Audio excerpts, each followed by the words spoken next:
صلح کے بعد اور خان کے 6000 سپاہی جو اس نے کنٹاکوزین کی مدد کے لیے بھیجے تھے واپس آ گئے، لیکن چند سال ہی کے بعد ان کی ضرورت پھر پیش آئی۔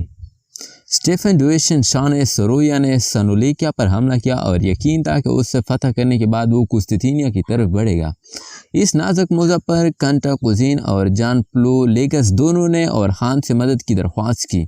اب کی بار اور خان نے 20,000 سپاہی روانہ کیے۔ ان کی مدد سے سالونیکا میں اسٹیفن کو شکست ہوئی اور قسطنطنیہ کی فتح کا حوصلہ جو اس کے دل میں بار بار پیدا ہوتا تھا اب ہمیشہ کے لیے ختم ہو گیا۔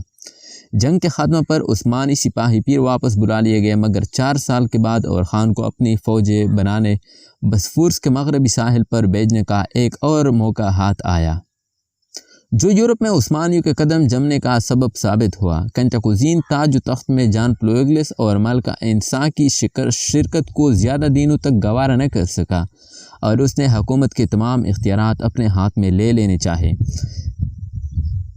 جان نے اس کی شدید مخالفت کی اور خانہ جنگی شروع ہو گئی۔ کنٹاکوزین نے حزب دستور سابق اور خان سے پیر مدد کی درخواست کی اور اس کے معاوضہ میں یورپین ساحل کا ایک قلعہ پیش کیا، اور خان نے اپنے بڑے لڑکے سلمان پاشا کی سرکردگی میں 20,000 سپاہی روانہ کیے۔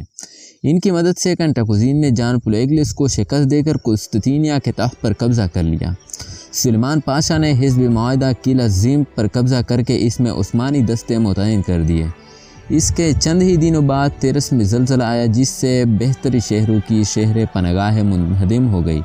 انہی میں گیلیپولی بھی تھا اور درد دنیال کے مغربی ساحل پر سب سے زیادہ اہم قلعہ تھا اور زیم سے تھوڑے فاصلے پر واقع تھا۔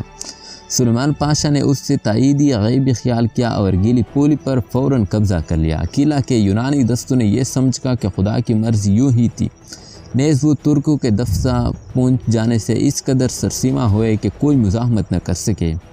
اس درمیان میں کنٹاکوزین نے سلیمان پاشا سے 10,000 دوکات کے اور زیم سے قبضہ اٹھا لینے کی خواہش کی اور سلیمان پاشا نے اس سے بھی منظور کر لیا، مگر اس معاملہ کی تکمیل سے قبل ہی گیلیپولی کا واقعہ پیش آ گیا، جس کے بعد سلیمان پاشا نے زیم کی واپسی سے بھی انکار کر دیا اور گیلیپولی کی شہر پناہ کو درست کر کے اس میں ترکی فوج کا ایک مضبوط دستہ متعین کر دیا۔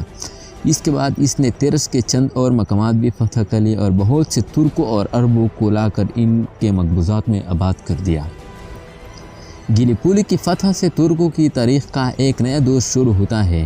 انہوں نے پہلی بار فاتح کی حیثیت سے یورپ میں قدم رکھا اور مسیحی یورپ میں ایک عظیم الشان اسلامی سلطنت کی بنیاد ڈالی، جو 2 صدیوں کے اندر گیلیپولی سے ویانا کی دیواروں تک پھیل گئی۔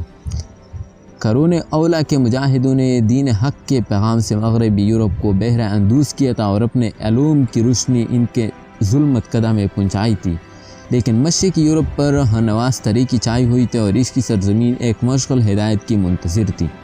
یہ سعادت عثمانیوں کے ہاتھ کے لیے مقدر ہو چکی تھی۔ عرب مجاہدوں نے جس فرض کی تکمیل یورپ کے مغربی حصہ کی تھی، ترک مجاہدین نے اس سے مشرق میں پورا کیا۔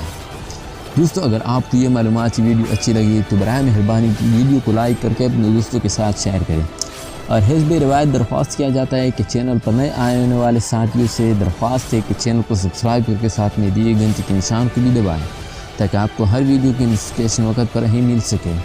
ملتے ہیں کسی نیکسٹ ویڈیو میں، مجھے اپنی دعاؤں میں یاد رکھیے گا، تب تک کے لیے اللہ حافظ۔